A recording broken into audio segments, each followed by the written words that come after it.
Hello. Hi, guys. I believe we are live. How's it going? Just a second to catch up. Let you guys come in.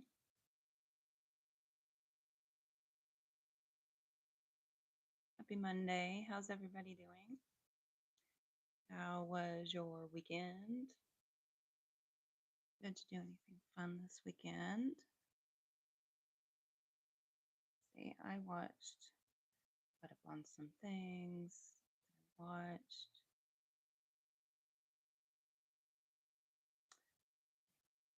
You guys don't want to hear about my stuff.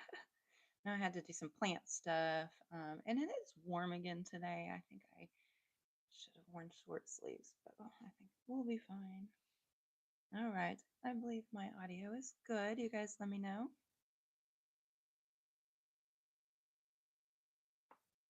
I always have to check my audio in the beginning because I had to erase, I think, 3 lives because of white noise. Got my microphone now, and I think we are good. Okay, guys. This is part 4 of the Long Island serial killer case. In part 1 through 3, we went over who is Rex Heuermann, Shannan Gilbert, and her 911 call that led to the big search that recovered 11 bodies. And then in the last episode, in part 3, we went over the victims. And then in this episode, we are going to go over the evidence.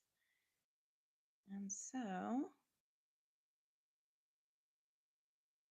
before we get started, I want to say that everything in this video is for educational and entertainment purposes only. I should just say that is for every single one of my videos in case I forget. And kind of good morning. It's still a little bit of morning, right, you guys? What are you guys drinking today? I have my coffee today. I've got this mug from one of my good friends, Kelly, in California. So thank you, Kelly. I love my mug. I've actually had this for a couple years now. So I don't know about you, but I have to have something to drink pretty much all the time, especially this time of year. The throat's getting dry, the weather's changing, sinuses, allergies, sniffles, all that. So, okay, well, let's do a real quick recap of how we got to this point, and then we'll go over the evidence. I'm not sure if I'm going to be able to keep this under 30 minutes today. If it seems like we have a lot more to do, maybe I'll break it into 2 parts. So we'll see. But if you guys don't mind, maybe we'll just get through all of it today. But yeah, let's get started. I'll stop rambling and we'll get started. So on the night of May 1st, 2010, right before 5 a.m., Shannan Gilbert made a call to 911 claiming that people were out to get her and they were trying to kill her. 19 months later, in December 2011, her skeletal remains were found in a marsh near where she disappeared. Although her death was ruled most likely an accidental drowning or from exposure to the elements, the official cause is undetermined. Her family disputes this, and due to Shannan's hyoid bone being damaged, it is consistent with homicidal strangulation. And Shannan's case still remains unsolved. Shannan's 911 call set in motion a search that led to the findings of 11 bodies in the Long Island Gilgo Beach area. DNA from a hair found on one of the victims was tested with DNA found from a pizza crust Rex Heuermann threw away in a trash can outside of his Manhattan office, leading to his arrest, initially charging him with 3 counts of first-degree murder plus multiple counts of second-degree murder on July 13th, 2023. We talked about the victims in part 3, starting with the initial Gilgo 4 and then several others. Rex Heuermann is charged with first and second degree murder for 7 of the 11 bodies and victims that were found. And now that brings us to part 4.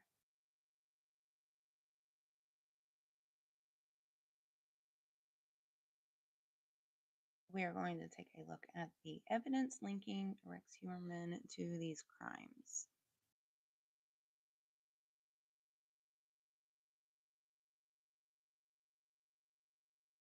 You guys feel free to start a chat, ask questions, leave comments. All right.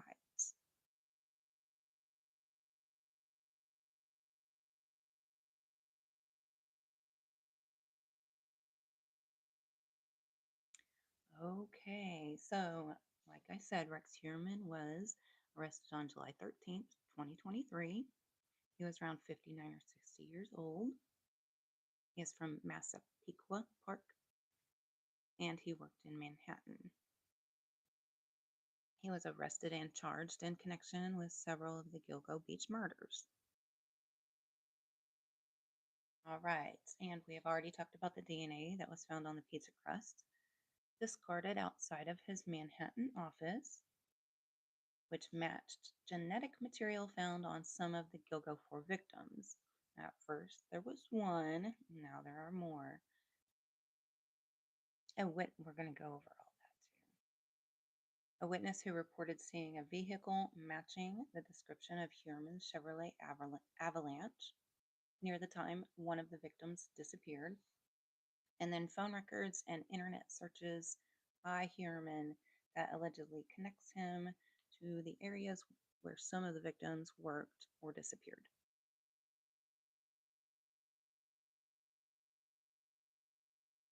Right.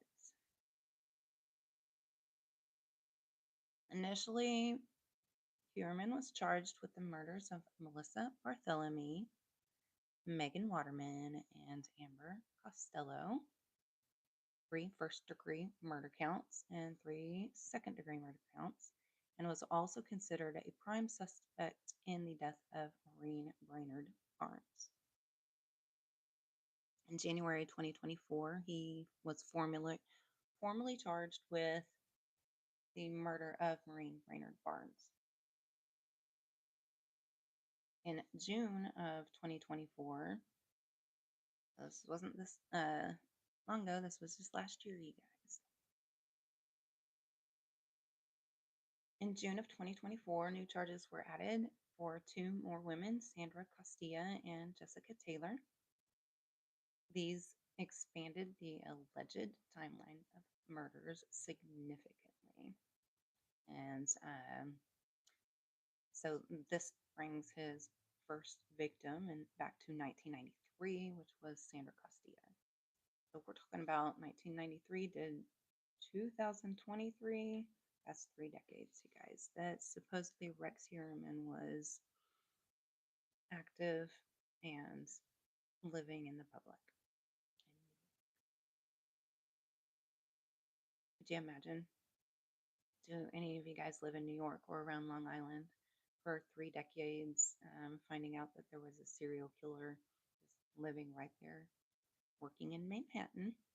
There was also 3 other killers that were active in 1993 at that time in that same area. Kind of crazy, kind of scary, you guys. What do you guys think about that? What, you don't know what's going on outside of your house. All right, so let's see. So that expanded his active years way back to 1993.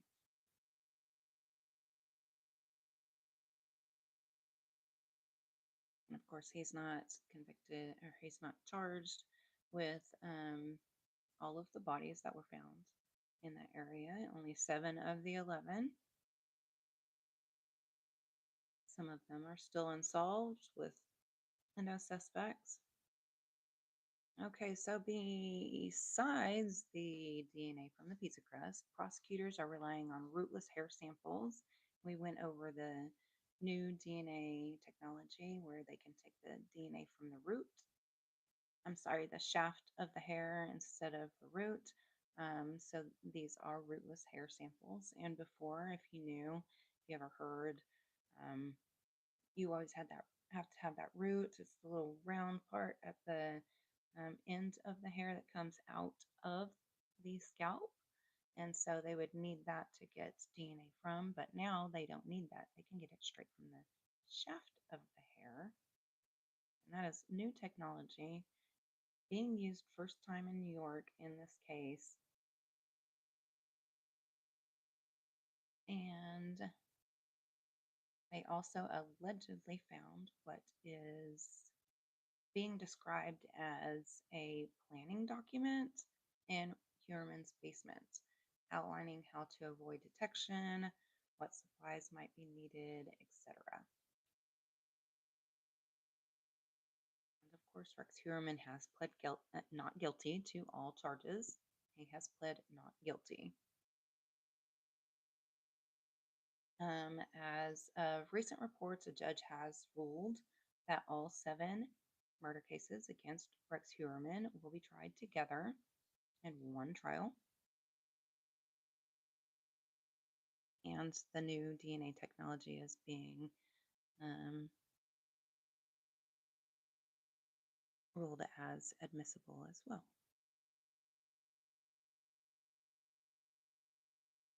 Okay, let's get to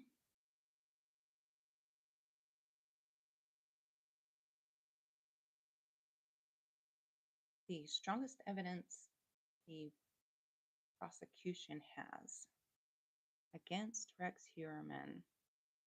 So we've got the DNA and genetic evidence. You guys start a chat if you want. Let me know if I'm going too fast. Sometimes I talk too fast and I try to slow down and go over this. And if you have any questions, I can go over it again. So let me know. Okay, so we have the DNA genetic evidence. There were degraded hair samples, many without roots, found on several victims. These have been analyzed.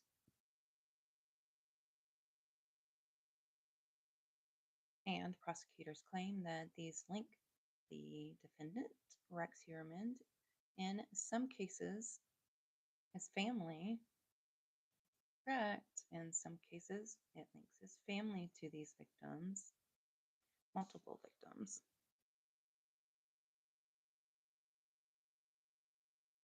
So we have DNA evidence. We also have cell phone and location data. You guys, if you don't think your cell phone is tracking you or people know exactly where you're at all times, you are mistaken. They are watching you, they're listening to you, they're probably listening to this right now. So just be careful, be safe. Well, and don't go do anything wrong either. I'm not saying that, but it just amazes me that criminals don't realize that uh, cell phones are being tracked. Everything is being tracked everywhere.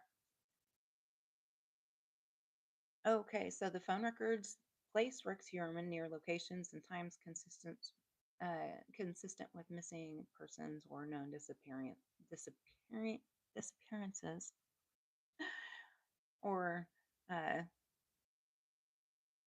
the last time they may have been seen. So let's see.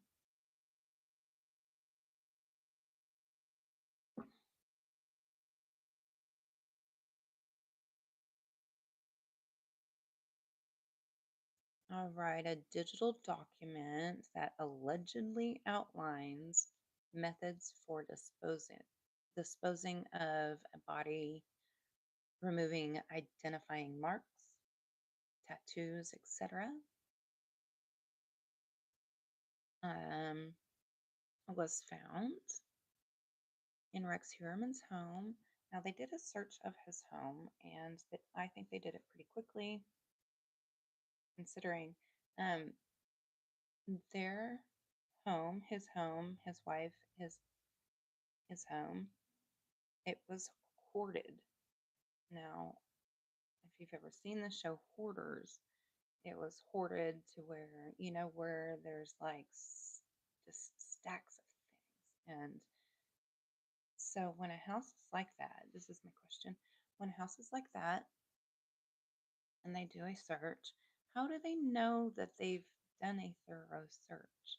Unless they've gone through, I mean, wouldn't you think they would need to go through some of that stuff that's stacked? If you had been doing this for 3 decades, don't you think there could be some evidence under some hoarded stuff? So that's my question. I don't know. I always question um, the how well they did the search, how thorough it was, because it seems pretty quick and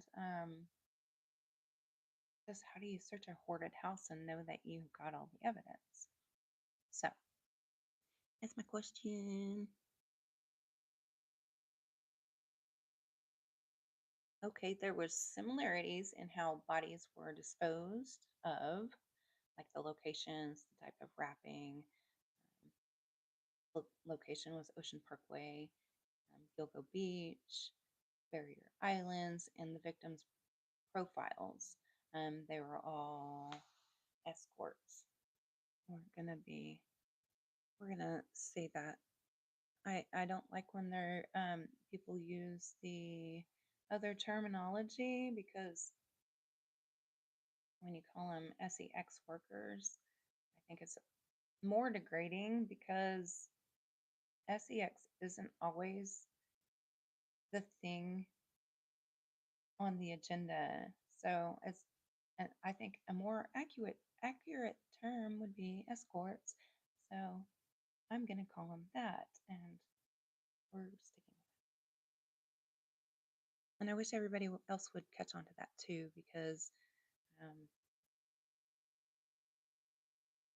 I I just think it's a little rude to be calling the victims that, when it could honestly have been.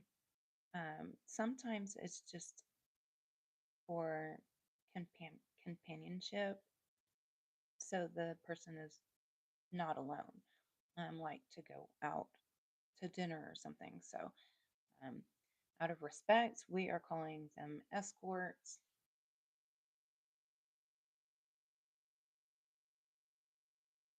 Massive amounts of material turned over, autopsy reports, surveillance leads, and tips, which strengthen the ability to cross check or um, tie together the different pieces of the different crimes, the victims together. So the prosecution has some pretty good evidence. And I know he was using burner phones. Just because you're using a burner phone doesn't mean it's not being traced, tracked. They can link it to you. Um,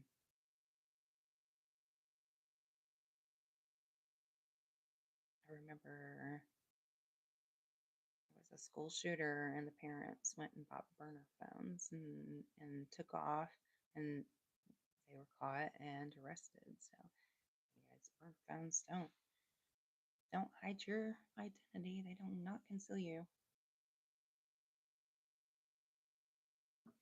I just think people are listening and watching all the time. So you're not going to be catching me doing anything that's going to get me in trouble. Okay.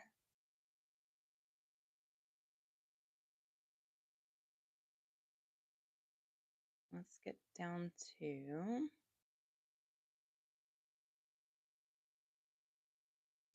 burlap wrappings and restraints. Several of the victims, especially the Gilgo Four, remember the first four that were found after Shannon Gilbert called 911. According to court documents, at least three of the four primary victims were restrained with burlap and tape, and in some cases, belts. When I read that for the first time, oh, where are we at? 21 minutes. I'm not going to be able to get this done in under 30 minutes, you guys. I hope you're okay with that. Maybe if I stop chattering so much and get through it, we could get through it. But anyways, the belts. I when I first read that there were belts used, I was like, "What are you thinking? What in the world? Belts link a person right to?" I mean, I don't know. If you're using burlap sacks and those are general and there's just, you know, several rounds and people use them for everything and they're more common in the place you live. Um, that's more generic, but belts, you guys, I don't know. Do you think after a while,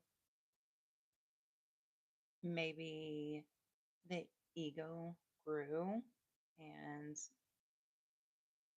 maybe they stop being so careful because they've been getting away with it for so long, and so they start using things like belts like they wouldn't use before? Were they more cautious in the beginning? Do you think they just get a little too comfortable and slip up and stop thinking that they're going to get caught because it's been going on for 3 decades that we know of? 3 decades that we know of. I always say, what else do we not know? Because there's no way we always know everything. So that we know of, we did talk about Susan Mann, who was finally identified this year, October, I believe, and she was found in a dumpster 2 years after she was disappeared, and I believe this was 1982. So she was found in a dumpster in 1982, just around 6 miles away from where Rex Heuermann lived. He would have been 18. So, what do you think? Did he start when he was 30 in 1993? Or did he start when he was around 18 in 1980? I think it's possible. As a little 14-year-old girl, by the time he's 18, 17, 18, 19, of course, I'm, you know, not sure exactly how old he was, but he was around 18 in 1980. I'm pretty sure he was already 6'4". So I do think it's possible that he could have started earlier and, preyed upon. Like this little girl was on her bicycle alone and she was 14. So I'm sure she probably wasn't very big. Not very big at all, especially up against a 6'4", 200 and something pound man. Or, well, he was 18 at the time. Guys are usually thinner, so let's just say he was only 200 pounds when he was 18. That's still a lot more than a small little girl. So that case is unsolved. It's open. Hopefully, they are going to reopen it actually because she was just named this year. Her name is Susan Mann. So we'll find out if anything happens with that case. I'll follow it and let you guys know. So, all right, there are burlap sacks and belts to that were found with the victims to restrain them, to wrap them up. Again, using belts, that's crazy to me. Why would you use something so personal? Or did he just buy the belts to use for this? That's one question. However, I do know that one of the belts had a buckle on it. So it is a personal belt, and it says it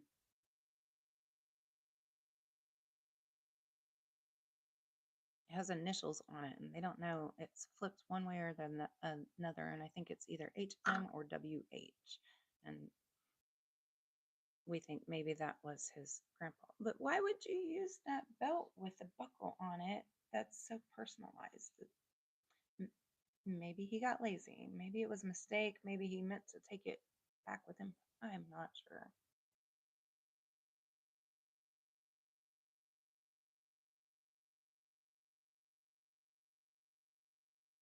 Okay, so for Megan Waterman, a male hair, a man's hair, was discovered from the bottom of the burlap used when her body was wrapped. So inside the burlap sack that was wrapped around Megan Waterman was a male hair.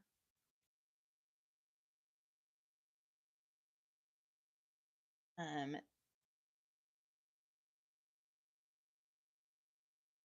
they prosecutors think it came from Rex Heuermann's home or was transferred via his clothing.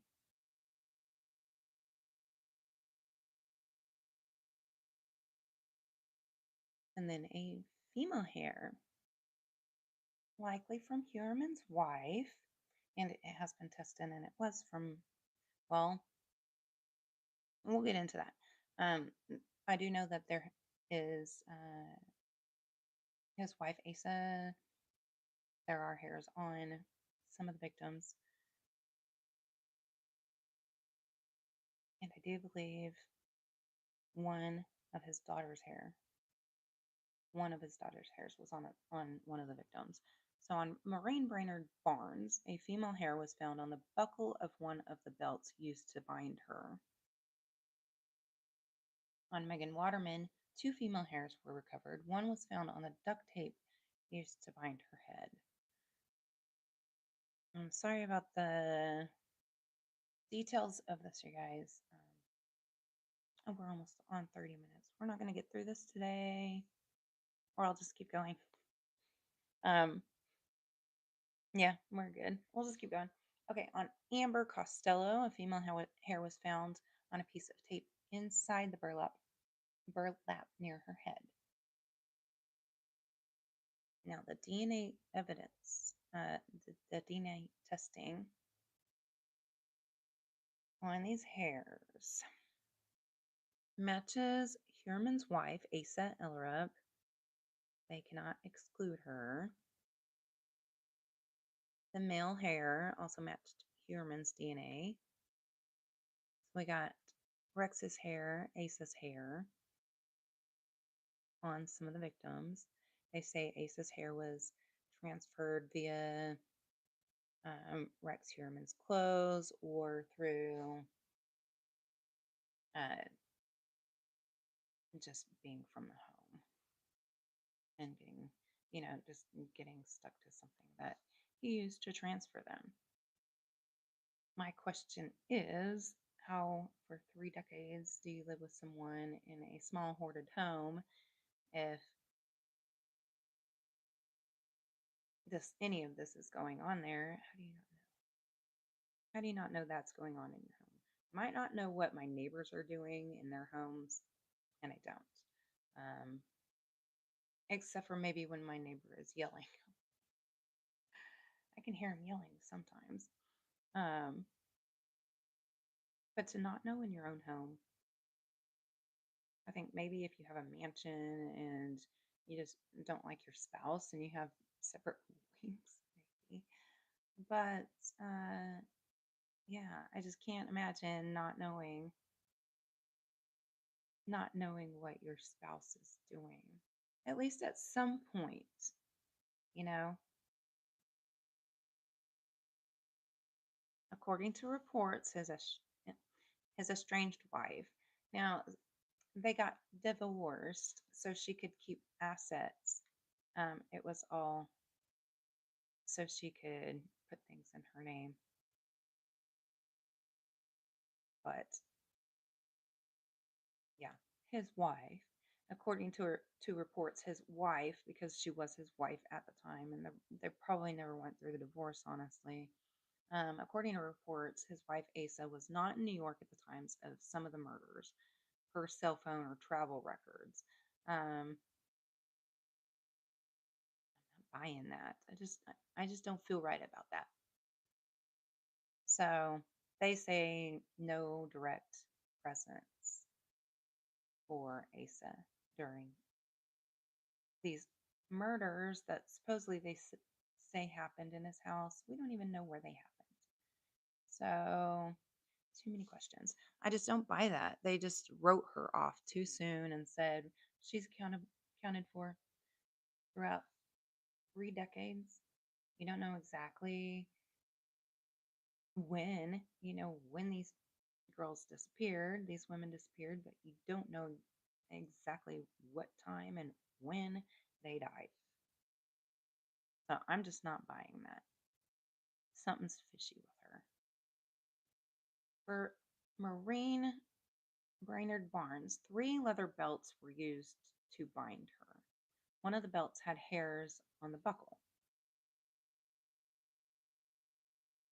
Duct tape was also used on some of the victims, and hair was found on the tape as well. The positioning of the bodies and how they were wrapped, transported is consistent according to investigators with a single MO, modus operandi. So that means there was similarities. They were wrapped in burlap sacks, where they were found, hairs on the bodies, all link them together.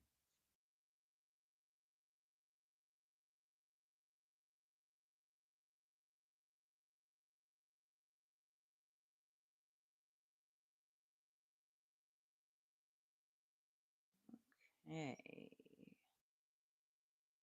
Let's talk about where Asa's hair was found a little bit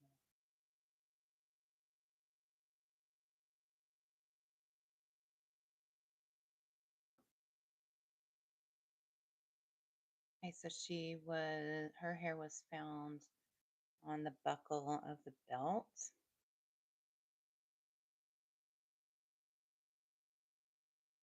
It was a rootless hair that linked Asa Ellerup to, I believe that was Maureen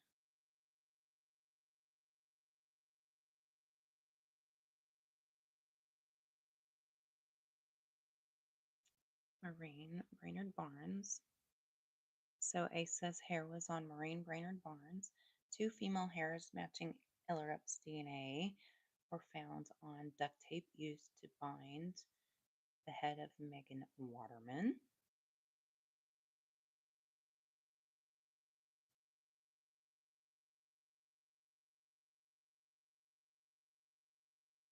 Hair was discovered in the vicinity of the decedent's left wrist of Valerie Mack, and testing concluded that the partial DNA profile from that hair shares a common base at all locations with the mitochondrial DNA profile of Asa Ellerup. Asa Ellerup has more hairs on the victim than Rex Heuermann does.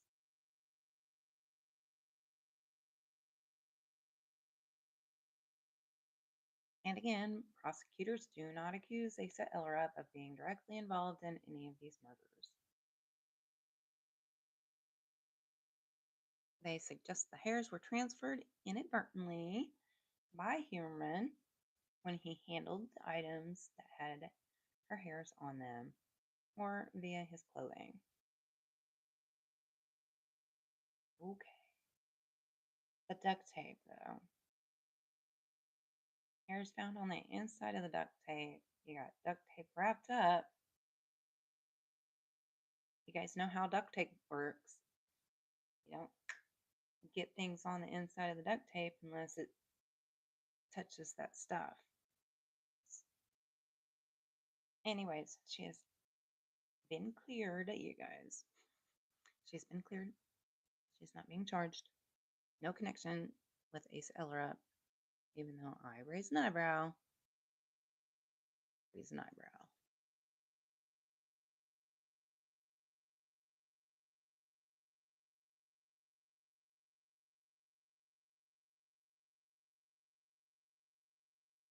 Right, so here's a summary.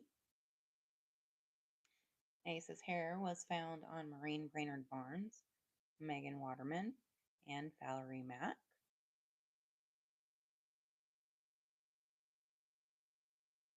And those were in the belt buckle, duct tape, and then near wrist. So a lot of hairs. And they do not believe Asa was involved. Again. But it's pretty fishy, I think.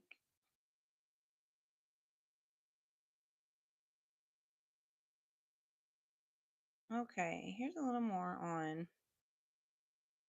the evidence they have. Melissa Barthélemy was burlap sack was used to wrap her body, and then the killer used Melissa's phone to taunt her family. The calls pinged from Midtown Manhattan near Rex's office.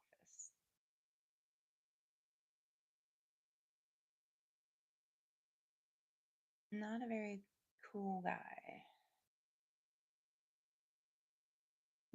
Male hair was recovered from her body. Mitochondrial DNA matched the male lineage of Rex Heuermann.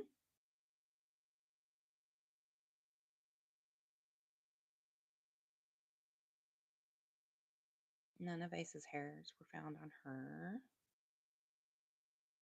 The killer used Google and burner phones to monitor the case.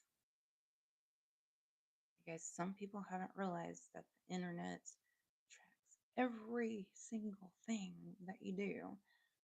It amazes me still that some people don't realize that everything's on the internet. Everything. It, it's crazy. It is insane crazy. All right, Megan Waterman. What? How are we doing on time? Almost 40 minutes. You guys good? Okay, Megan Waterman. Let's go back real quick because I forgot to say Melissa Barthélemy was discovered on December 10th. She was one of the first 4. She was wrapped and bound, partially intact remains. Megan Waterman was found also on in December of 2010. She was wrapped and bound in burlap, and her remains were skeletal.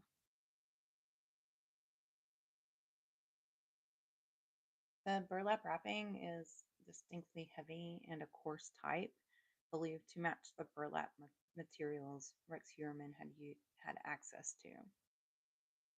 Duct tape was used on the head area. Ligature marks were found suggesting restraints.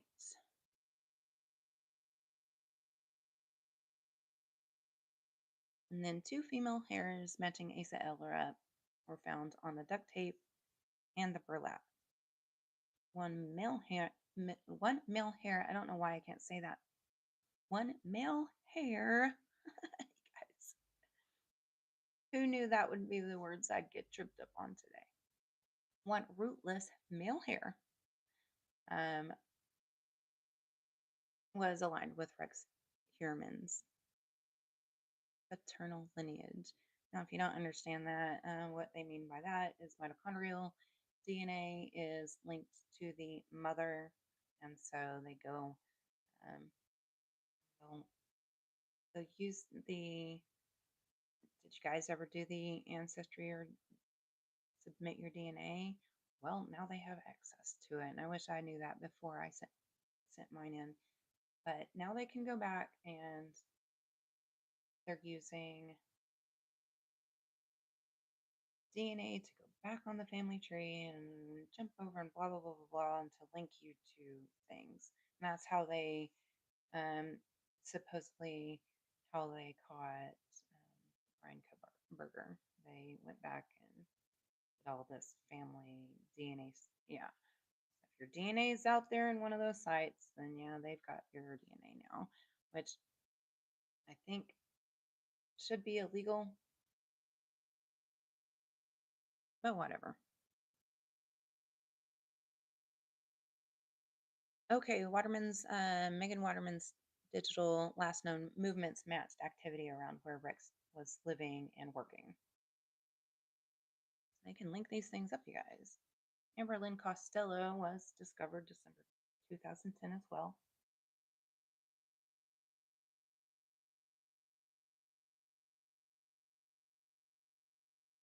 She was wrapped in similar burlap, and there was tape residue. And then a witness saw a dark pickup truck consistent with one owned by Rex Heuermann, which was a Chevy Avalanche, a dark colored Chevy Avalanche. And so we have a witness this time with the disappearance of Amber Lynn Costello. So I'm sure they're going to be called into the court trial, which should be next year. We're looking forward to that next year. So we are doing a catch up so we know what's going on before the trial starts.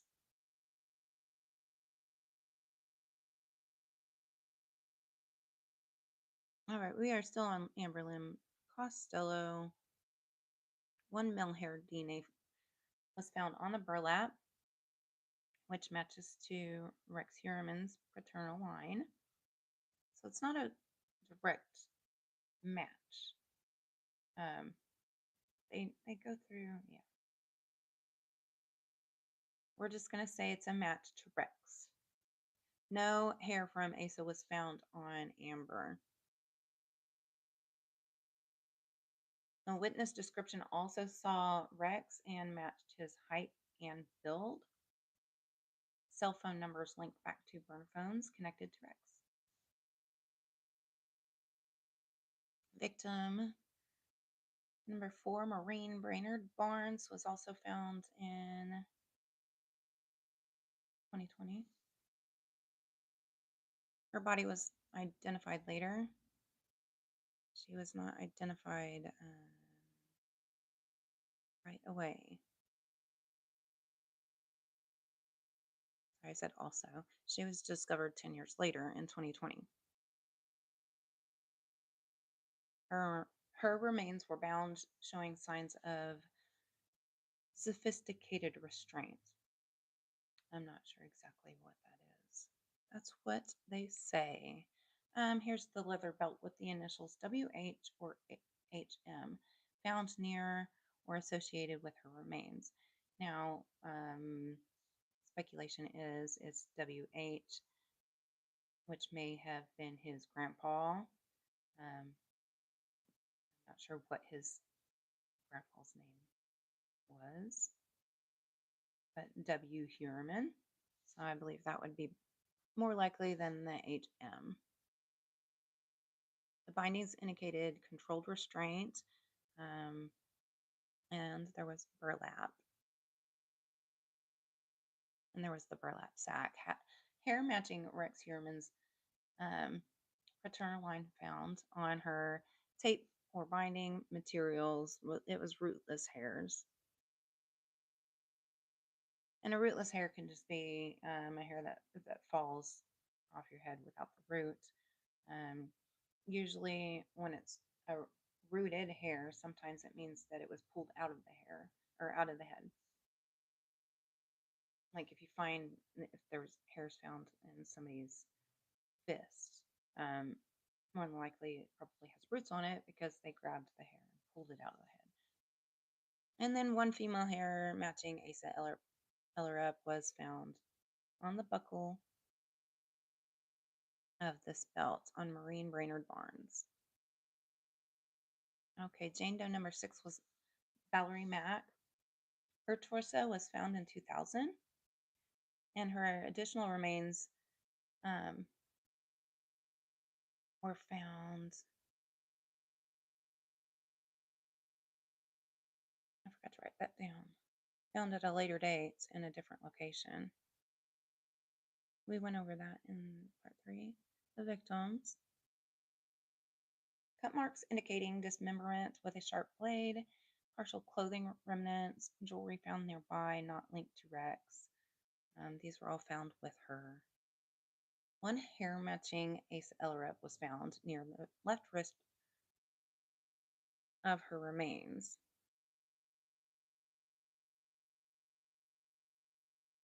But no male hair. Just Asa's. I just shake my head. It's crazy. It's crazy, you guys. All right, we're doing good. 46 minutes in, almost 47. Hopefully, I'll wrap this up in the next few minutes. Okay, so once again, Asa's hair was found on Megan, Maureen, and Valerie. 2 hairs on Megan, so there's 4 of Asa's hairs.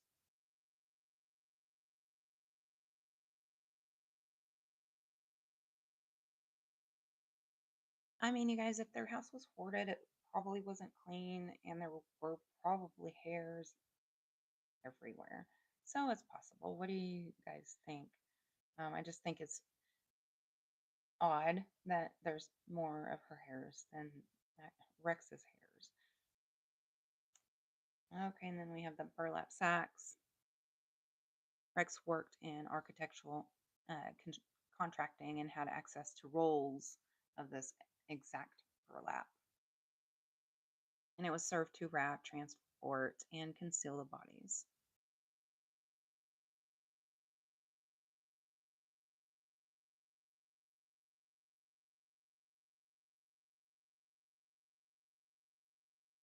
And then we have the ligature and restraint evidence. Maureen Brainerd Barnes with the belt, the belts.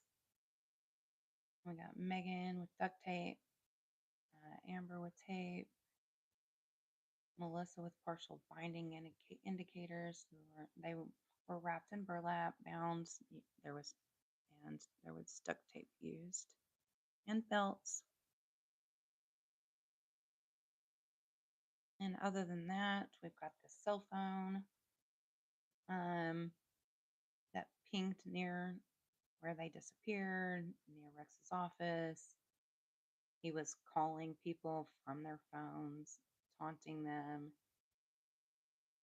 And I'm sure there's a lot more. That's just what we know so far. So, though that's the basic evidence so far in the Long Island serial killer case. Next time, I would like to go back and look into Shannon Gilbert's family a little bit deeper. Her mom was a big advocator on trying to find out what happened to her. I'd like to talk about Mary Gilbert a little bit more. I felt like I needed a cough. I didn't, thank goodness. We're going to talk about Mary Gilbert, and Shannon has a sister. We're going to talk about her and the tragedy that has happened in her family, and that will be in the next live, you guys. Okay, so we went about twice as long as we normally do, or well, I was planning on doing, but this was a lot of evidence. I tried to keep it short, but I think we're good. Okay. Yeah, I'm getting a little stuffy, but I'll be back soon. We're going to talk about Shannon Gilbert, Mary Gilbert, her mom, and Sarah Gilbert, her sister, and the tragedy that happened with her family in the next live. So, you guys have a wonderful day. You're awesome. You make my day better. Stay safe. See ya.